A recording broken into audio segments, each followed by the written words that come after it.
Firstly, let me acknowledge the tremendous strides we have made as a country towards achieving access, equity, quality, and relevance. I must also admit that we have not been faithful to all of our commitments. However, my hope is that the lessons learned have made us into stronger and better educators and persons. I am also privileged to be a part of the great transformation that took place in the education system the first decade after independence. That process of transformation was designed to expand access to secondary education.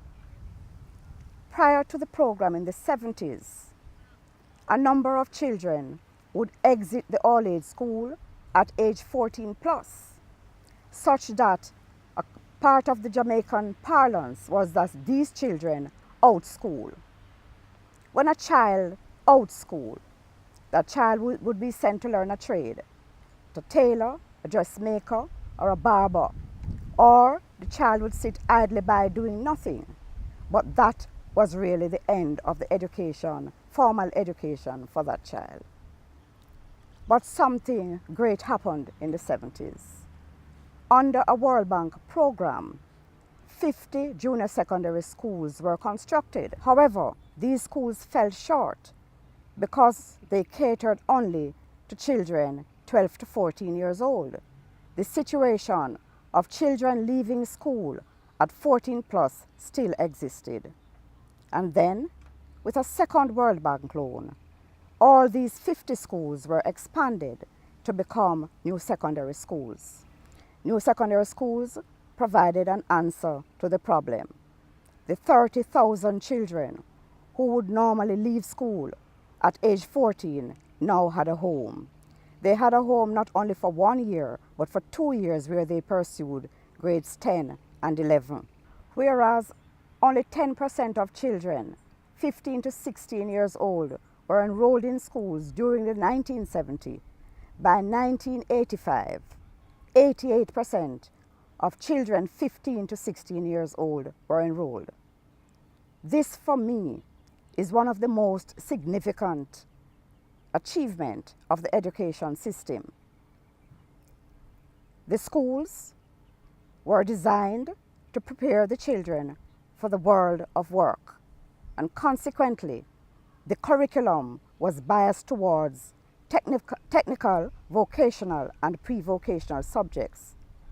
I am quite aware that Jamaica still places a high premium on grammar school education, and maybe that has contributed to the low social currency placed on these schools. Let us pause for a minute to consider how the introduction of these schools have contributed to a change in the landscape. Firstly, Hartrust NTA gets most of its students or trainees from the graduates of new secondary school.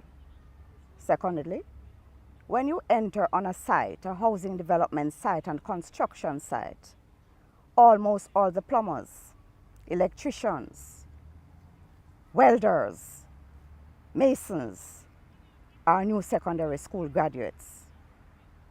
Further, when you look at the proliferation of grill work, decorative metal work for windows, doors, blinds, fences for protection, then one must admit that these institutions have made their mark on this country.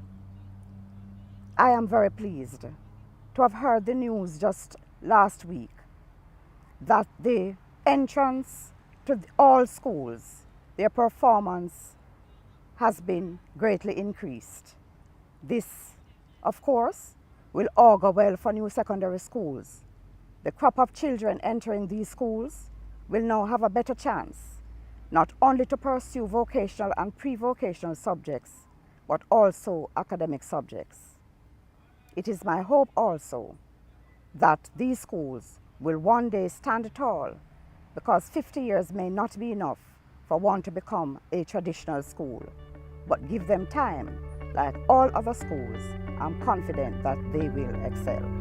Thank you.